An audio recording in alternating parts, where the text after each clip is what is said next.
So last year, you might remember, I attempted at doing a video where I tried watching a terrible animated video called GAITHER'S Pond. I still don't know. I'm more than positive it's Gaither. So I tried sitting through that, and it was very bad just based on the animation alone. And I usually try to look past stuff like that. I'm not Adam Sykes or MediaWiz, where it's like I care about that kind of thing. I care more about the message, but in that case, it was just so distracting, and I haven't felt that bad watching something like that since Newborn Cuties.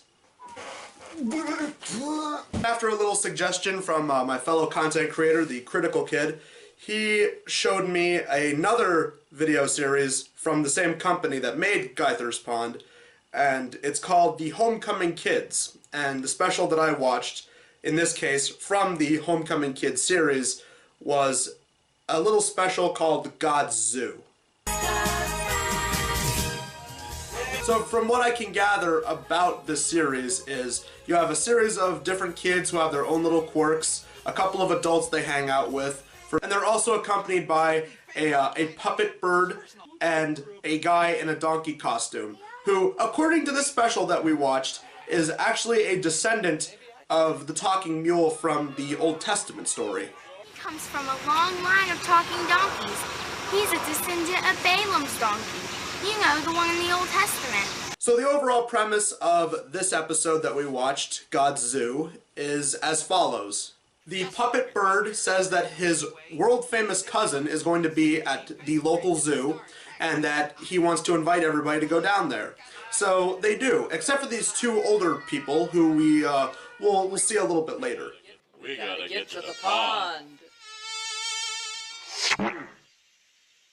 Save it for later, honey. For now, everyone goes down to the zoo, and everyone gets split up, and what happens is a series of song sequences then emerge. Just so many animals around, I don't know how Noah did it all. What do you mean? Just think, all these animals had to fit in the ark, and they all had to be fed. God's zoo was in a big ark. God's zoo was made of gopher bark. Some people would say that, oh, it's Christian music, and that, oh, they try to put it down. But me personally, this is some of the best music I've ever heard since the Hip Hip a Hippopotamus song. Hip, hip, hip, hippopotamus. Hip, hip, hooray, God made all of us. Hip, hip, hip, hippopotamus. Like I said, a lot of it is just the kids going out to different exhibits, and then they break out into song sequences. One thing I gotta point out, and again, I don't really notice this kind of stuff right away, but there's a lot of goofy, over-the-top sound effects in this special. Someone say bananas? But there's a part a little bit later in the special where we actually come back to those older people, and we see them as... She's out on the pond. Hey, Vesta. Hey, Bullfrog. It looks like you found them. Bad touch, stranger danger, it's a flashback to GAITHER'S Pond, everyone run for your lives! So here's the big payoff with the bird who wants to see his cousin bird, right? The bird does not know that the cousin bird is supposed to go to sleep at 4 o'clock, because if its sleep is disturbed, then it turns into a monster. He's got me! He's got me! The huge monster's got me! The big lesson of this special is that we must follow rules. Even if we don't understand the rules, they're there for our own protection. Rules!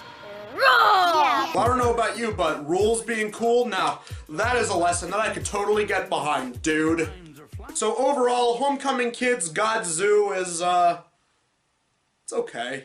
On one hand, it's not as good or entertaining as something like VeggieTales, because, I mean, me and Critical Kid, we just talked about that for the Christmas special last year. But at the same time, it's nowhere near as bad as GAITHER'S Pond, except for that one scene, of course. That one scene, which hopefully, if you actually have a physical copy of this, I'm pretty sure you could just hit the fast forward on that. So otherwise, it's just harmless. Like, it's not as entertaining as something like VeggieTales, in my opinion. But it's nowhere near as awful as GAITHER'S Pond, just based on visuals alone. And I feel like it gets a good enough Christian message across. But yes, if you want your kids to watch a Christian program that isn't VeggieTales, then Homecoming Kids won't hurt them at all, and may Jesus be with you.